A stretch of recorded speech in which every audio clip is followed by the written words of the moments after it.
Welcome back to the Sean Trace Show. I have a wonderful guest with me today. Would you like to introduce yourself and tell people who you are?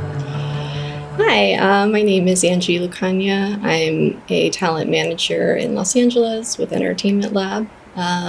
We represent actors in TV, film, commercials, pretty much across the board. And yeah, that's where I've been working for about 5 years, and I've really enjoyed myself and getting to know the clients. That's awesome. Now, what? Let's take it back. How did you get into this profession? What was it that brought you to become an agent?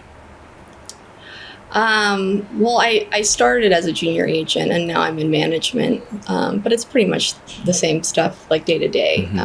I mostly just collectively call it like representation. We're working with clients and managing their day to day, trying to get them auditions and whatnot. But when I got started, I wanted to work in film. I knew that probably my last year or two in high school. And I went to film school, and I avoided editing by getting into the screenwriting emphasis because I already had a writing background. I'm like, this will be easy. I won't have to deal with things I don't understand, like technology.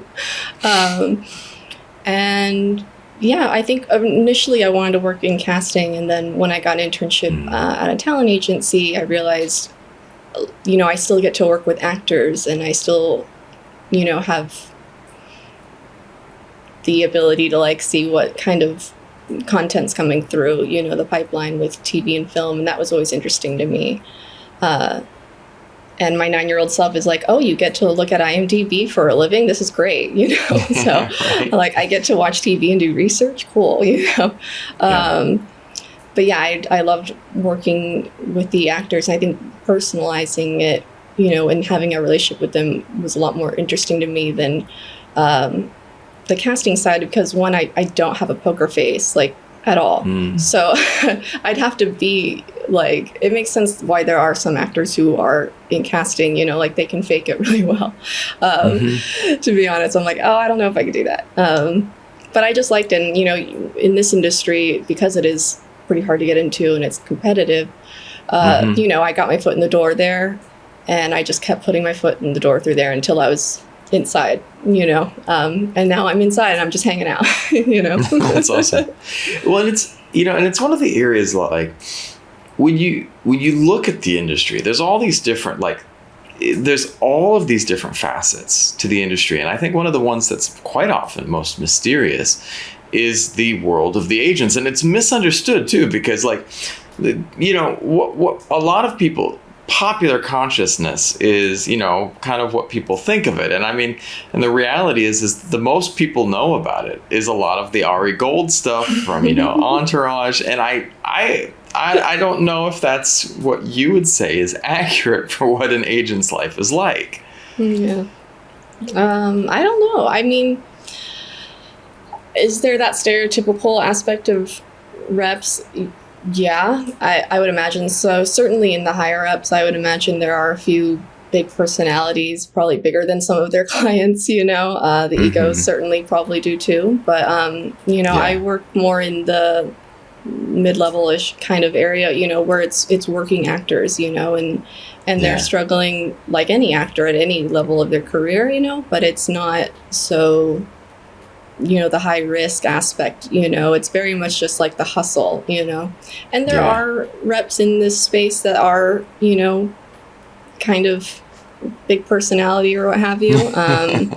And there's some that are really cool and really down to earth, and I feel like it's kind of silly to say, but I'm like, that's pretty much the spectrum. I feel like it's either that or this, and the in-between maybe exists, but it's kind of like whatever your flavor is. And it's important to have different offices to cater to all the different kinds of actors and people out there, Right. Our company is not going to be the right company for someone else, and that's what's great about having options, That's so true, because it's so often there is not one cookie cutter that fits everyone, and for everything, whether you're an actor or for a musician, it's people people like to, well, like for me, and let me take it back to a different type of reference. When I played sports when I was younger, and I played some volleyball, and the original coach on the volleyball team was one of those yellers,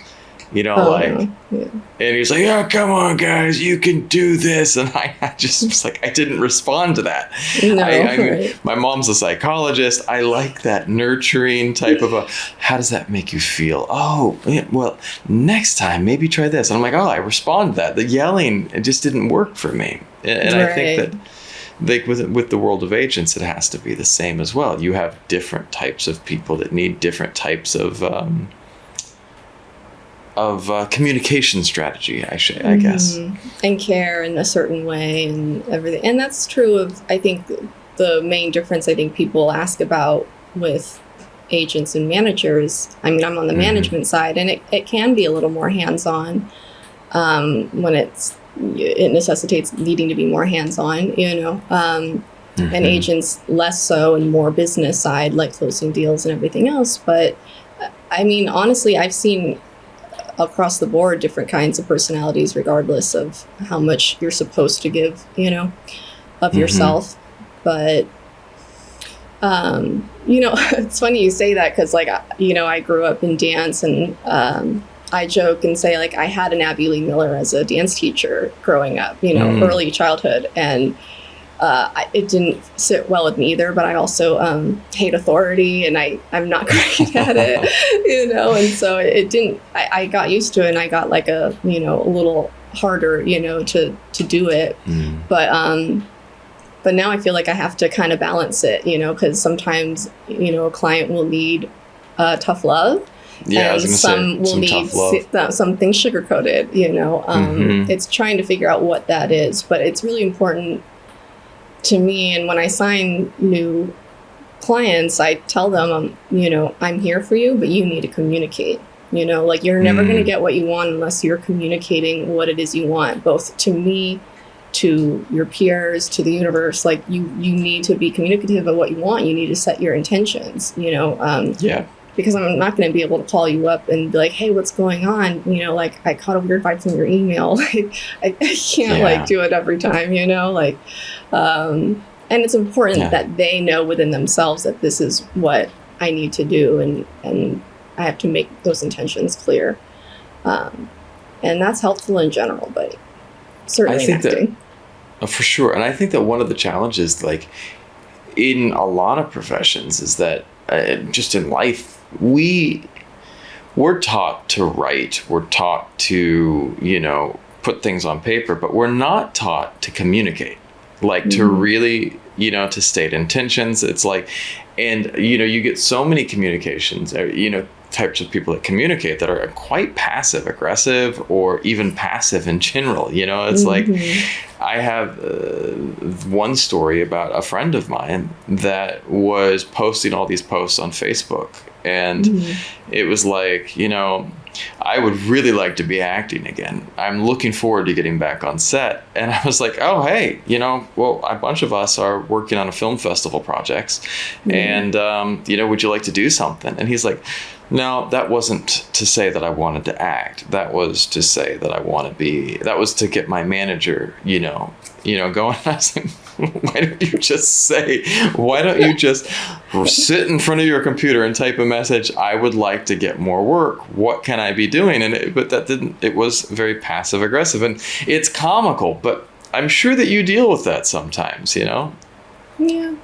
I mean, I do sometimes. And, the ego part of me is like, what do you want? That's not a good way to start it, and the other part of me is like, what's the subtext?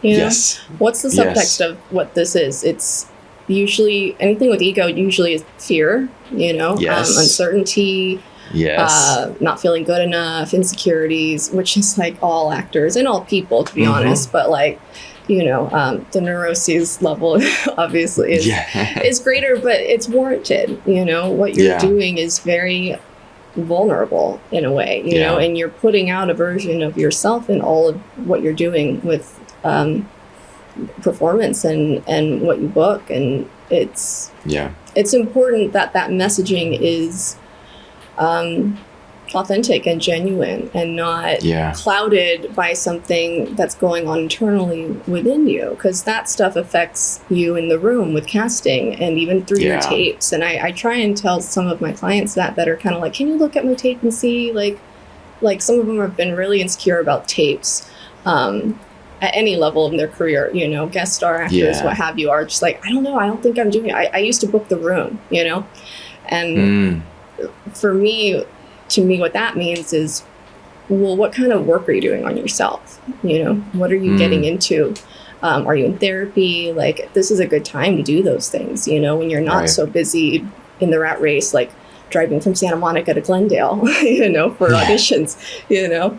But it's just a different level of a fast pacedness, but it's very much like you don't have that kind of external validation that I think a lot of actors look for.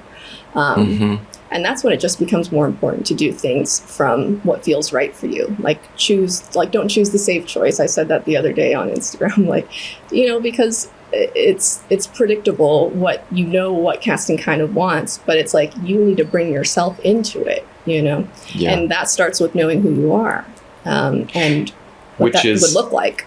Yeah. And which is something that a lot of people don't necessarily work on. You know, I there's this large group of the population of the world that haven't necessarily looked at that question of who am I, and what do I want to be bringing to the world? And that's something that I have always, you know, looked at. And one of the reasons that I'm actually really enthusiastic about this new generation of like content creators and people that are, whether they're using it correctly, and that's a judgment, you know what I mean, call, but like they have this power to create their own narrative, and the ability to create your own narrative is a beautiful thing. How you do that is, you know, the deeper question, but you know, I do believe that there is the necessity to know thyself, you know, and in that you get this deeper appreciation of kind of what your performance can be. I had some great experiences working when I first moved to LA, and I was working just some, like, you know, small parts and stuff, and getting to meet some really awesome people. And some of the great actors that I got to be in stuff with were just, one of the things I remember was like some of the presence that some of these people had. One of my favorites was Tom Hanks. Like, I remember I was on set one day and Tom walked up behind me, and like, just such great stories. We were standing on set and I was looking at the wall, and there were all these different movies listed that had been shot in the studio, the soundstage. And he, you know, I was like, oh man, that's cool. And all of a sudden he's like, yeah, Joe versus the volcano. And I was like, whoa, didn't see you there. You kind of snuck up on me.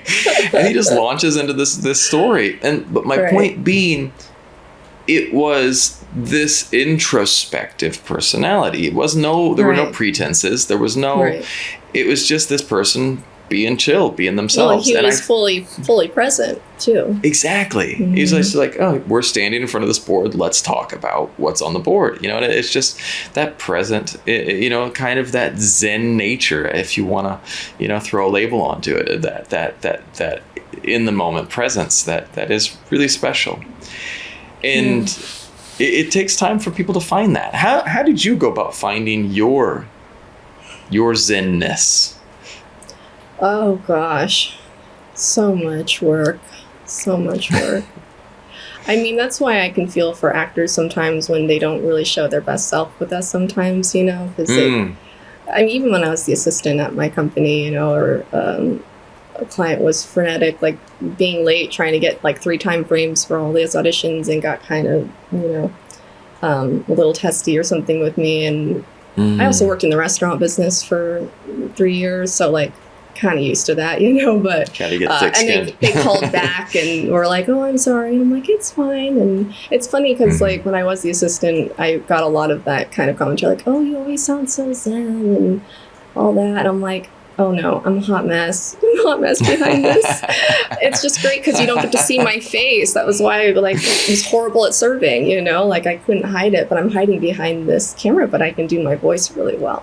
But honestly, part of it is it's just working on being grounded, because part of it, and why I feel like I can relate to actors, is most actors are really empathetic, you know, they absorb energy, you know, that's what makes them good at their job, is like being able to channel whatever that emotion is supposed to be for them in that character. The problem is like knowing when to like protect yourself and have the right shielding and walls, you know, and I had to learn that too, you know, and I didn't realize my own childhood traumas and wounding and things growing up all affected that kind of stuff. So for me, and honestly, I've never been perfect at it. I always have my moments, even in the office, you know, but like just coming back and recognizing what my intent is being in my role, in my job, you know, and not getting my ego caught up in it too much, or just honestly, some reps are kind of guilty of that in some ways, and it projects into their clientele, you know, with some expectation or whatever. But I think for me, I just need to just relax into figuring out what my intention is and what my message is for clients and for what I'm doing every day. Because it can be monotonous, honestly, but when it's not, it's fun, you know, and it's fun to be able to communicate with actors and help them get out of their own way sometimes. Because, I mean, my nickname in the office the company is Wrangler Actor Feelings, which is actually coined by a client, Emily Berry, shout out. But she said that in an email once, and my boss saw it and just rolled with it too. But it caught on, you know, and like clients just started calling in, you know, and figuring out why they're not booking or why they keep getting released from pins, and, you know, and you have to be present for them to do that kind of work too, you know. And same with actors, you need to be present within yourself when you go into those rooms or when you get ready to do a scene. You know, if you don't put yourself in it and are present with it, it's going to reflect in the tape. And casting will see it. Their job is to read things to see if it looks legit or not. Like, that's almost everything about how you're going to get booked, besides the looks and were you off book and all that kind of stuff. But like, do we believe you? It's like, because you need to believe it, and you need to believe whatever version of yourself you're channeling to play that character. And that's why it's so important to be authentic to yourself, you know? Yeah. And it really is like, a lot of people don't understand like how much your mind gets in the way of everything. And one of the things like in life in general, but like I was making an example to someone of like, for an actor, when you're sitting down and you pick up a hamburger, like, or eat any type of sandwich, you know, you pick it up, and in everyday life, we pick it up and we eat it. But like when you're sitting there and like suddenly the camera's rolling and you pick up the sandwich, and like in your head, you're like, hang on, do I use one hand or two? Like, you know, how do I eat a sandwich? And like, literally, it's this thing that you do all the time. And suddenly you're like, you know, and if you're not like just in it, you're going to be like, you know, and, you know, it's just like this awkward thing, and it looks unnaturally. Like, what the hell, man? What is this person doing? And, you know, it shines through. But like, there is that, you know, that present moment awareness, that breathing that kind of helps you. I studied martial arts for a long time. I'm a black belt in judo, and I love the martial arts for one thing. Like, you can train, and you train and train and train and train. But when you step in that ring with someone and you're getting ready to do a judo match or spar or whatever, your brain has to shut off, and you just kind of go with the flow. Because if you're sitting there thinking, should I kick with my right foot? Should I punch with my right hand? Should I step here? You're going to land on your back, you know, and someone's going to be, you know, throwing you on the ground. It doesn't There's a lot to think about. You have to have, you know, I imagine, I mean, I only acted a little bit when I was younger, you know, but I grew up in dance and performance, and there's a lot you have to like Yes. well, for one thing, I did a lot of ballet, and you have to kind of make it look easy, and that's honestly the hardest part, is making it look easy. Right. You got to keep your counts in your head, and you've got to keep your body in like every single kind of position in order to even do certain moves and all of that, and be aware of your lines with other people. And it's very similar, you need to know where your mark is. You need to know the pacing and the timing of when you're going to say certain things. Like, I always love watching this behind the scenes of like The West Wing, and you're like, oh man, you got to do Aaron Sorkin dialogue, and like, yeah, because that's a whole other kind of race, Right.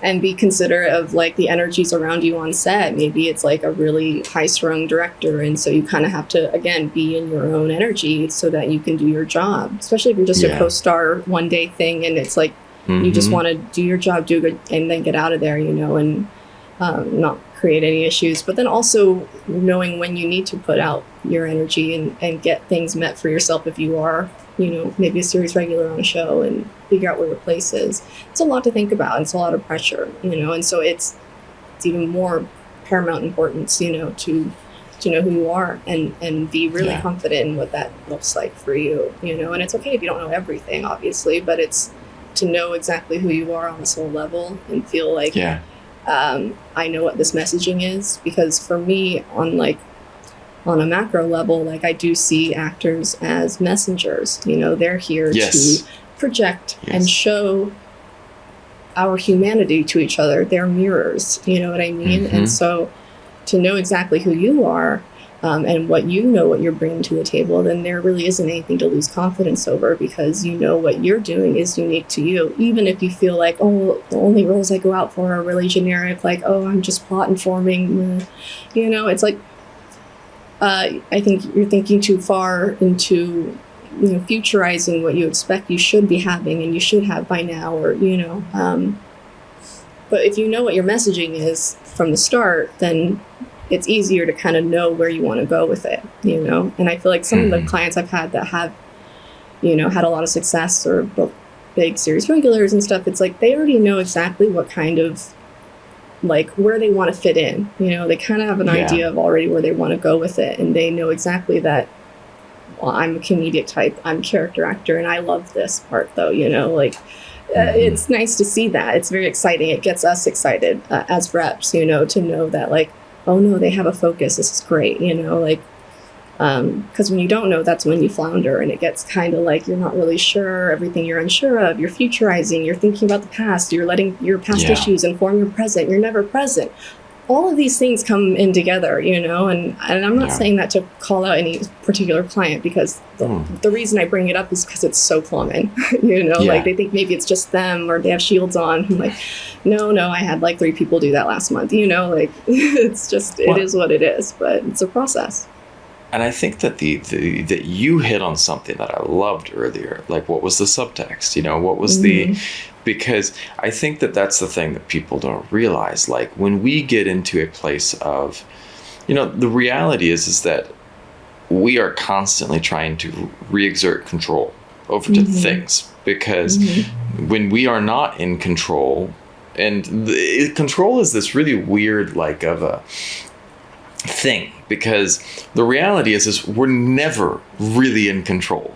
We're just kind of riding this giant wave, and for a second you can maybe look this way or that way, but you're riding this giant wave in life. And certainly there are choices that we can make, but here's the thing. The only thing you can control is your reaction to things. You can only control how you perceive it, how you digest it, how you absorb it.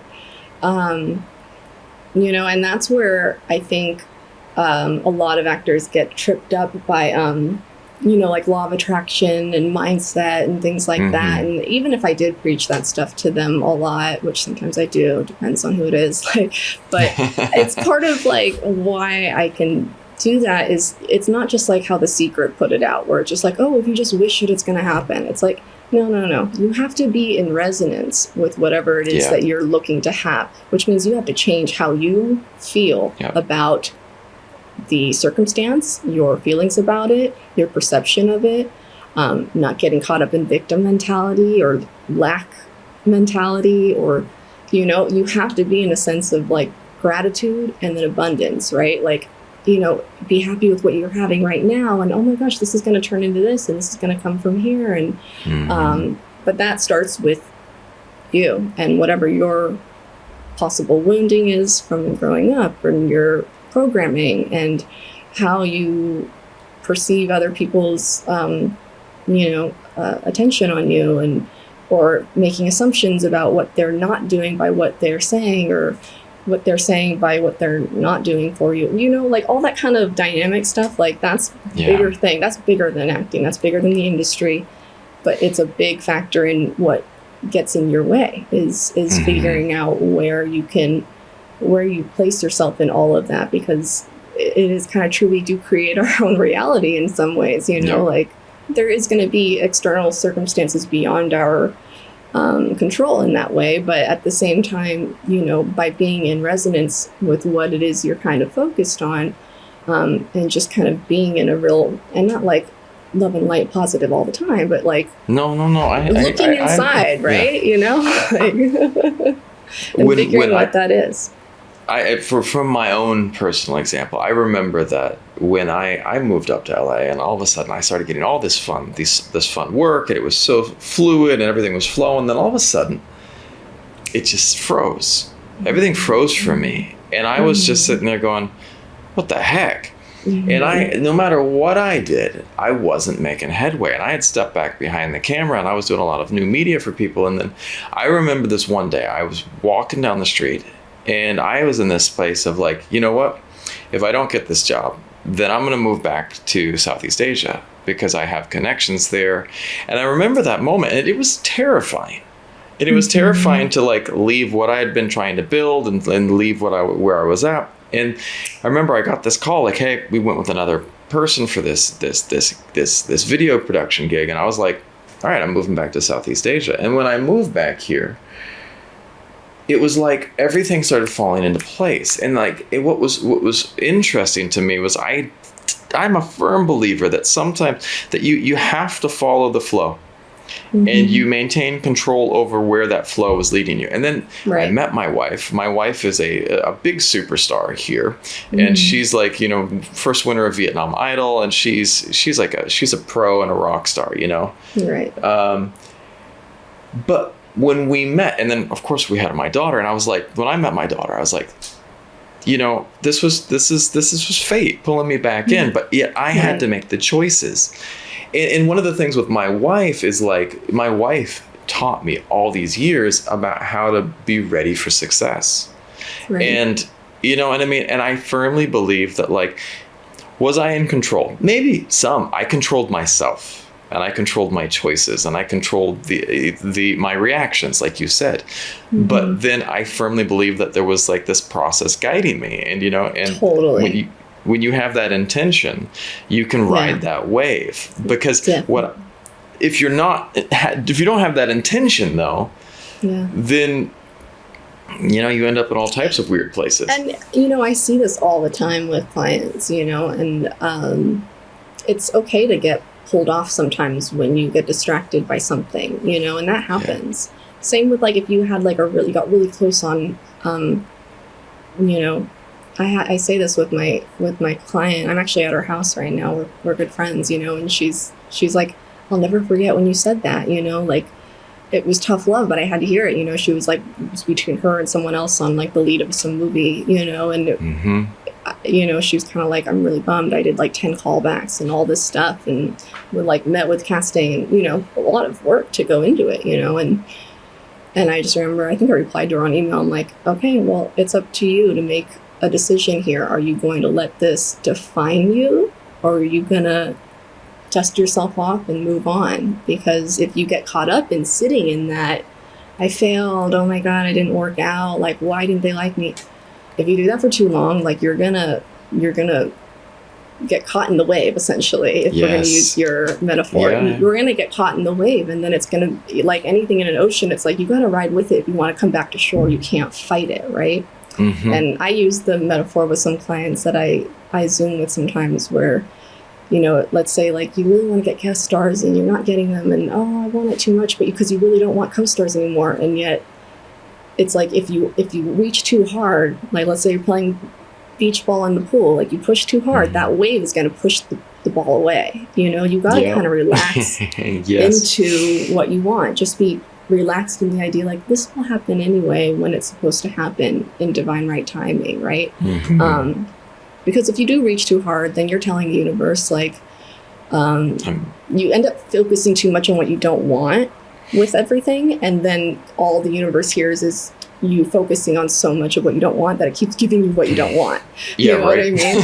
And so it's kind of a mind fuck, for lack of better terms, excuse my language, but like is like that's what it is, you know, like that's what you're doing to yourself by doing that is and that also starts with gratitude in that way too, where it's kind of like, well, make a list of all things you're grateful for. And I feel like some actors, they don't give themselves enough credit of what great manifestors they are.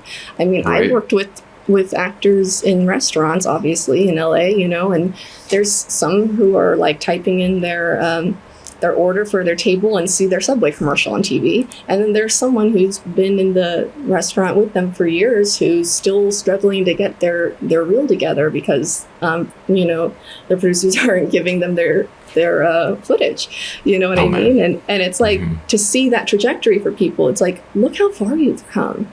You know, like, look how far you've come. Look at your resume. Look at all the things you've done. There's people who moved here at the same time you did that they weren't able to manifest that, you know, and you're here, you've got great reps, you know, you're going out regularly, like you got to be thoughtful of like what you're going in with, you know, and that helps with the energy too, you know, to be in more of a confident, positive light, you know, because it's easy to get bogged down and, you know. And you have to trust I have a fun story. So I am a trained intuitive. That was one of the things. I went to intuition development school and I loved that part. And so one of the things that I remember I moved up to LA and I was like, I'm going to do this acting thing. I had no idea what I was doing. And like, there was no one that was able to tell me. And so one of the fun things is like, I got on the set of this one, and this story is two parts. One part is of smelling the roses when there's roses. And so I got booked as a background. It's nothing, you know, and like, and in the scheme of things, it was like, and my intuitive friend says, you're going to stay with this production for 5 months. And I was like, what are you talking about, man? I'm booked for 8 days. You know, they don't do it. And then, so we were there and we were sitting on set every night, and you know, it was a bunch of people dressed in silly uniforms. And one night, it was really interesting because we'd been on set for about 12 days. No one going on set. They were just keeping us dressed like Italian riot cops. And everyone was just like, and you know, night 1, everyone was really into it. By night 12, we were just sitting there playing cards the whole night. And people started talking about who they were. And I was like, well, you know, I did this. I studied Chinese medicine and acupuncture, and I trained as an intuitive. And people were like, intuitive BS, man, give me a reading. And so I started giving people these readings, and it was interesting because it was, by the end of the night, I had done readings on about 40 people. Everyone just kept coming and sitting down and just kept coming and sitting down. And I was just like, how could you do that? That's so much energy. It was night 12, and you know, it was just like something to pass the time at that point in time. And they weren't long readings. It was like, you know, 5-10 minutes, but I would just do something quick on the people. And then it was just all the background actors. And then it started being, you know, a couple of the PAs came up, were like, this is cool, man. How about me? You know, and then the PAs became the ADs, and the ADs, and I was reading the DOP, and then all of a sudden, like, we got these people over here. And, you know, and then it was my last day after that. And I was just like, I called my friend and I was like, I know you're always spot on, but you were wrong. And then suddenly I was standing there the last day, and they didn't even bring us out as the riot cops. We got brought out as something else. Mm-hmm. And I was dressed as like, now I'm an Italian tourist. I've got the floral print shirt and then picking a camera, and I'm wearing some really ridiculous outfit. And I was like, this is not how I saw things going. This is not what I pictured. Universe, come on, you know? Right. I wanted to get into SAG. I thought you were going to gift me with something like that. It was literally when I first moved to LA, and I'm getting only what all these people around me are saying, and I had no idea. And then suddenly I'm standing there, and I was like, beginner's mind. I was like, I'm gonna enjoy today. Yeah. You know, after today, I don't know what I'm doing, but today's gonna be fun. And I'm standing there and just having a blast on set, which is what it's about. It's about having fun, you know, and it's about having fun with what you're doing. And all of a sudden, one of the PAs that I'd given a reading to came out and was looking, and he's just like looking around. And I was like, what are you looking for, man? And he's like, Sean, how you? Of course, it has to be you. And I was like, what are you talking about? He's like, how tall are you? I was like, 6 foot. He's like, you got blonde hair, blue eyes. Come on up here with me. I need you to stand here. Do what this actor does. And I was like, what do you mean? He's like, you're going to be a stand-in today. And I was like, oh, that's cool. What does that mean? I literally don't know. And they brought me on as a stand-in for the entire production, which was 5 months long. Oh, man. And it was just where, and then, you know, that 5 months was where I learned everything. It was like this awesome experience that I got to watch the ins and outs of a production. And so all of the stuff that behind the camera that I now do, all of my knowledge set comes from this experience, you know? And it's I like that. And the cool thing is how I met you. One of the actors on that gig, one of the people that I first read, is an Entertainment Lab client now. And we still stay in touch. So it's like, there's all of these, but you have to go with the flow. You have to. And this is why it's interesting you say that, because a lot of times clients want to control every aspect of how their career is going to go. And you know, you can have an idea of where you want your career to go, and you have to be open to receive that possibility. And it doesn't always have to go in the way you think it should. Is there a general way, formula essentially, to get into the business and have your reels and to get all of the things prepared, be in the right classes, all that? Yes. That's just like prepping. That's like research, okay? You know? Yeah. But the magic of this industry is really like being open to whatever that's going to look like. So there's been plenty of, like, even my friend whose house I'm at, you know, she's like, if I said no to every co-star like booking I got, then I would have lost my 3 recurrings that I got from it. You know, we've had plenty of clients start on the shows, a no-name co-star, get a name the next episode, and then they're recurring the whole season. You know, that happens, you know, especially on pilots and stuff, you know, because they don't necessarily know where the story's going to go. Some do, but, you know, if they like a certain character, or they like what you came to deliver on set because of what your energy was about, that's you. That's your power, okay? And I don't back think to the authentic you know, you have to be that authentic you. Yeah, and be, like, again, was one of my clients saying, happy to be here, happy to work, you know, like, happy to be here, you know, just if you're in that space, it's a lot easier to be open to receive that kind of abundance, you know.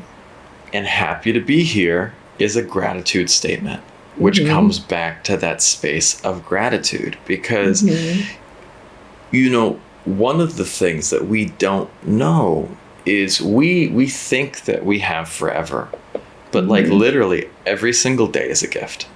Every single day, every single thing that we do is an absolute gift, you know, and we just went through a really heavy COVID wave here in Vietnam. Yesterday was opening up back up after lockdown, and it was a tough time. And you sit there and, you know, my wife and I went to the bookstore yesterday, something that we had taken for granted. You know, we had to mask up, we had to do all of the checks, we had to show our vaccine passport, which we did. But it was just this beautiful, like, oh, wow. I came to this bookstore hundreds of times before, and I didn't realize that it was something that could disappear. And, you know, when I walked back in there for the first time in 5 months, I was just like, in this place, I was like, I can buy staples. I bought a bunch of staples because that was something I ran out of during lockdown. Bought a bunch of them. And I was like, you don't realize how special each and everything was. you know? And I think that to me is I try to never anymore take anything for granted, you know, because I mean, precious. That's true for a lot of people. I've seen it with my own clients and other actors, and recognizing after a global pandemic and how much death there was, people we've lost, people having to pick up their whole life and move to take care of family, or a lot. You know, we've all gone through a collective trauma, you know, but part of things like that is what kind of brings us back to oneness, you know, and feeling like, you know, a lot of actors and clients I know are like, you know, I don't want to play small anymore. And that doesn't mean ego, like I don't want to go out for blood, but it's just, you know, recognizing that they did something within themselves internally to hide who they really are, because it's like a protection, you know, what you kind of had to do. And I think everyone sort of like had to lose walls during this time because we needed each other. And people realize whatever they were working on, you know, how they're conducting their life, or maybe they drank too much or whatever, and thinking about your health, and realize, oh, I want to be in this kind of space and get these kinds of roles, and I care about my health, or, you know, whatever it is for people. You know, some people, a lot of clients decided not to do small co-stars anymore or whatever, and I'm supportive. You know, I want to see that happen for everybody, but I need them to believe it themselves, because it has to come from the right place again. Like I don't want to be a poo-poo on them or whatever, but I want to know that what it's coming from is from you and from your heart. Like, are you really, is this what you're ready for doing? Let's do it. Yes. You know? That I feel so many times the universe will look at me and go, before anything big, the universe will look at me and go, are you ready? Are you ready? You know, I gave my wife a reading, and we were looking at something, and she had this this period where I saw her, and I was like, I see you. Like, the big city center in Saigon is the statue of the Virgin Mary in front of the old Notre Dame Cathedral. And so it's this really beautiful place. And I said, I see you standing in front of Mary, and I don't know what that is. I didn't get anything else besides that. And so we had been, you know, that was, you know, months passed after that reading, and we didn't go over there. And so finally one night I was, you know, like, let's go there tonight. Let's go and just go to that statue and just stand and pray, or whatever you want to do, and just, you know, send up some good energy, good vibes. And we got there, and we're standing there, and we look over, and like the most famous, most iconic singer in Vietnamese history is standing right next to us. And we were just like, and I was like, that's one of your idols. Go talk to her. Go say something. And my wife walked over to her, and she was like, I've always respected what you've done, and it's just this beautiful thing for me. And the lady's like, turned to my wife, and she's like, I've always respected what you've done, the message that you share and all this. And my wife was just like, you know, like, oh my God. And it was just this really powerful experience. And then she went through this process of kind of shedding layers after that, of clearing out some of her old baggage. And then a week, 2 weeks after that, I got this call, Sean, hey, I need to get in touch with your wife. And I was like, you know, I'm working at Disney now, and we've got this character that we'd like your wife to play. And I was like, can you tell us anything else? It's big. And I was like, well, what big? Beyonce big. And so then, you know, we followed up with that, and my wife played Nala in the Vietnamese version of The Lion King. She did all the vocals. But she had to be willing to dive deep, to open up and be ready for something different. And it took that experience of her going and meeting this person and having that validation that she is this leader on because that level and can be that kind of actor, that kind of singer. It's so true. And it's so true. And it hurts me when I see clients, you know, kind of get in their own way or get caught up and get frustrated, you know, because it feels like they're losing sight of why they're doing it in the first place. But also, what a beautiful gift that your wife got this enormous sense of validation from Yes. an idol. And I mean, that's a big deal, you know, and sometimes it takes like a moment like that to really change how you think and feel and see things, you know, but you have to, again, you have to be open to the unknown and Yes. being open to what it may manifest as. You don't realize that something you think I don't want this is actually a gift, you know. Yes. And I think about that guy from Gilmore Girls that went on as like a one-day co-star and then he became a series regular. I'm like, it happens, you know. Yeah. But again, it's being open to the process and the experience, you know. And you can't often conceptualize it. And that's why I love that story. Like when I was this background actor, I was booked in this box and for a certain number of days. And it wasn't in my ability to conceptualize the idea that this other thing was going to happen. This other thing that started this train. I never knew that at that time I was going to be behind the camera. And it was literally like this 5-month internship in filmmaking. You know what I mean? And I got to sit there and watch the camera team. And now that I'm behind the camera, it is so powerful. But again, it was not something that I can conceptualize. And as I move through my career, you know, moving up into other levels, it's one of the events that has always stuck with me. Because again, we at times cannot conceptualize the beauty that the universe wants to hand to us. And it wants to, too. Yes. It wants to. Mm-hmm. And it might feel like you are drowning. Before I moved back here, I felt like I was sinking in the ocean. And then all of a sudden I moved back and I was like, universe, I'm going to let you take the reins for a couple seconds. In a couple seconds, you know, it's like, let you go. And when I ran with that, the whole world changed. And that's funny you say that, because I want to come back to where you started with that, where you felt like things were stagnant, you know, and I've seen clients feel stagnant. And honestly, sometimes they don't even say anything, like they don't email. And I noticed that maybe auditions have really slowed for them.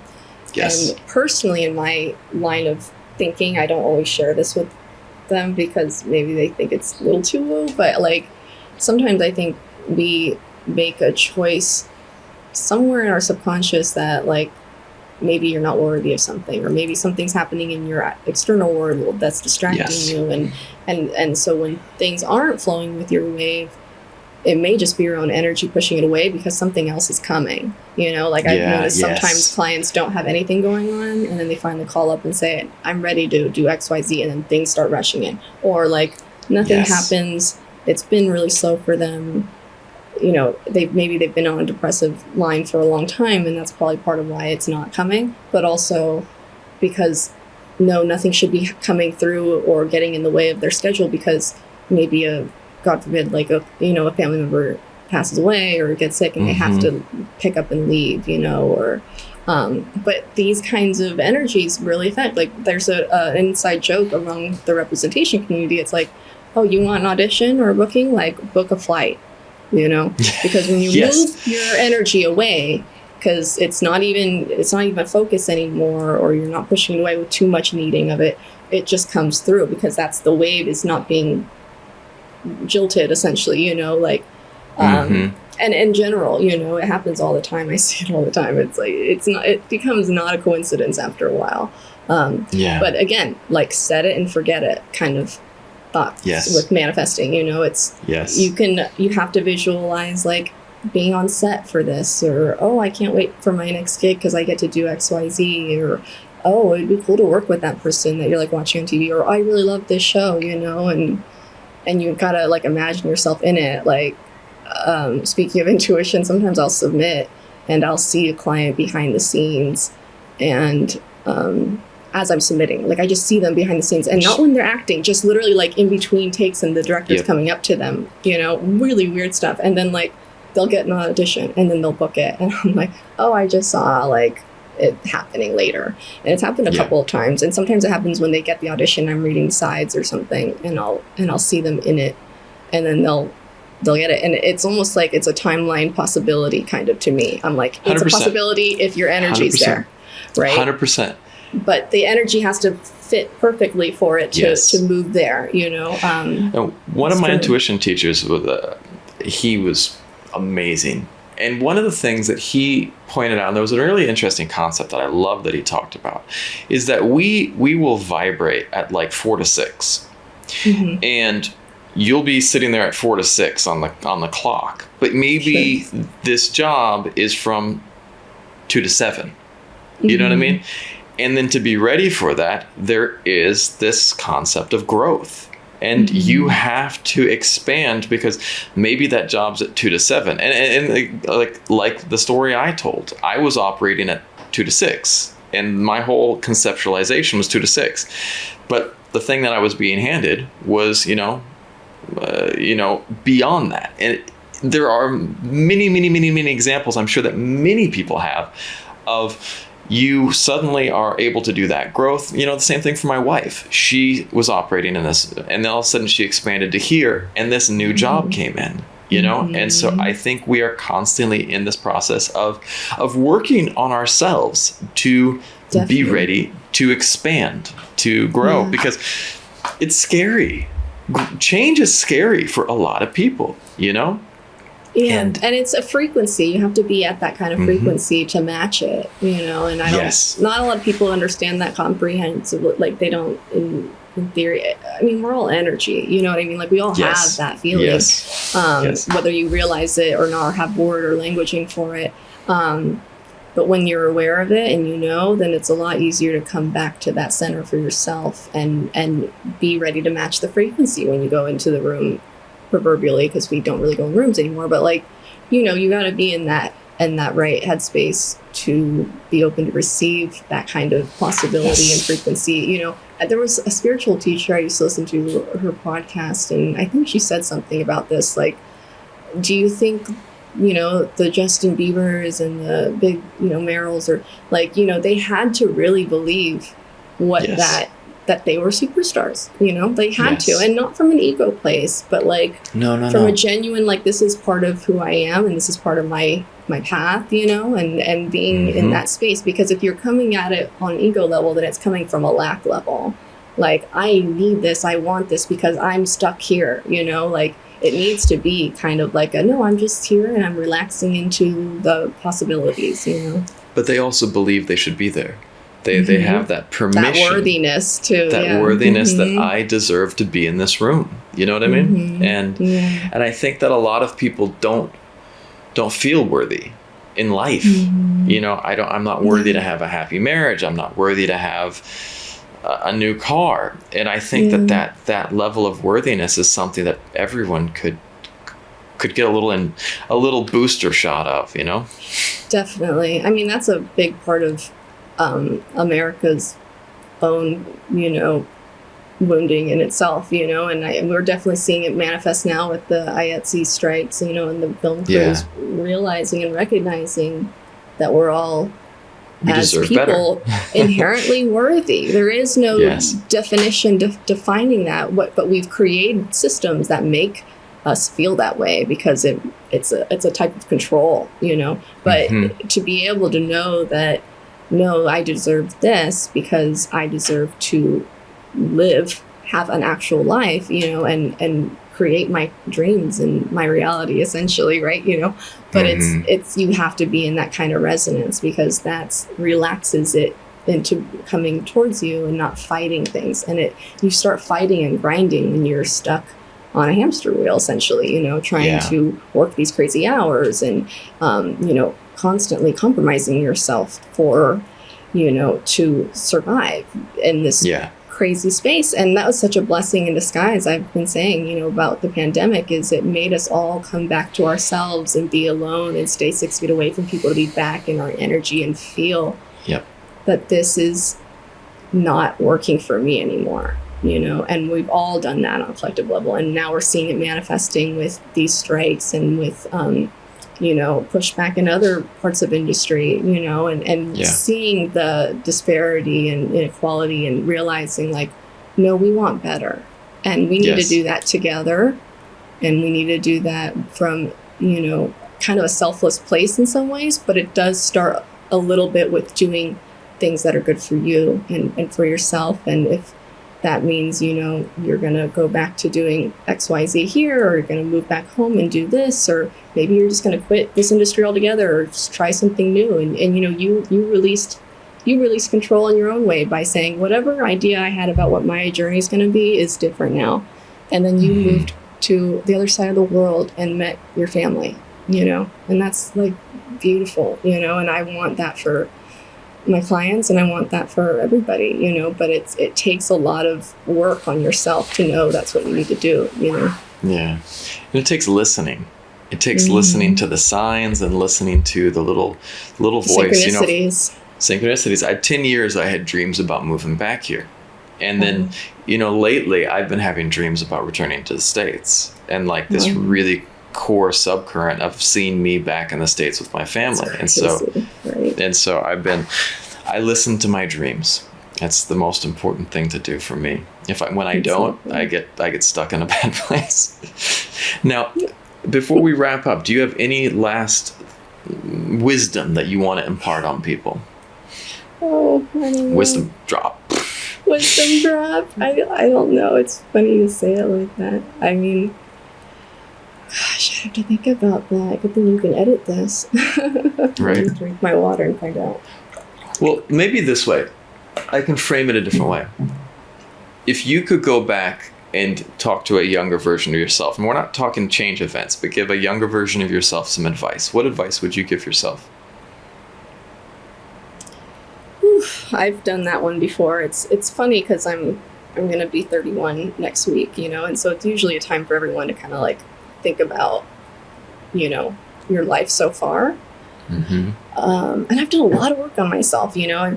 I was in therapy for like most of the pandemic, you know, and learning what I need to do to get out of my own way. Things that I've been preaching to my clients for a while now. It's like half the time I'm giving them advice, I'm just taking it for myself as well. You know, like it's really just me like looking at a mirror, because we're all mirrors for each other, you know. 100%. And I'd say, like how young? I mean, I'm thinking like 14, you know, when you're like prime insecure, right? Yeah.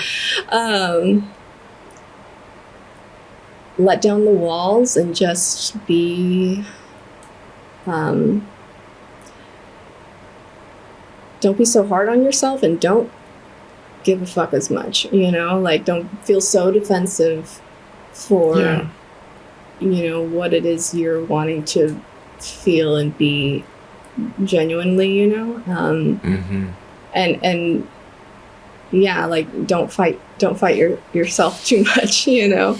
But, and, you know, and again, not be so hard on myself. You know, I've done a lot of, I mean, I grew up dancing. I have a writing background. Like, I'm kind of a jack of all trades in the performance and art stuff, you know, like drawing and singing. Like, I've done all of these things, you know, and feeling like, oh, yeah, like jack of all trades, master of none. But part of it feels like it was meant to come together so that I can help my clients do what they're doing now, and being able to help people has honestly made me realize that's what my path is. And if it means it's just in this industry or in other ways, like that's great. But understanding that my own issues and my own defenses, my own insecurities have helped me inform my clients now who are trying to get out their own way too, so that they can be a messenger and be the most authentic version of themselves, you know.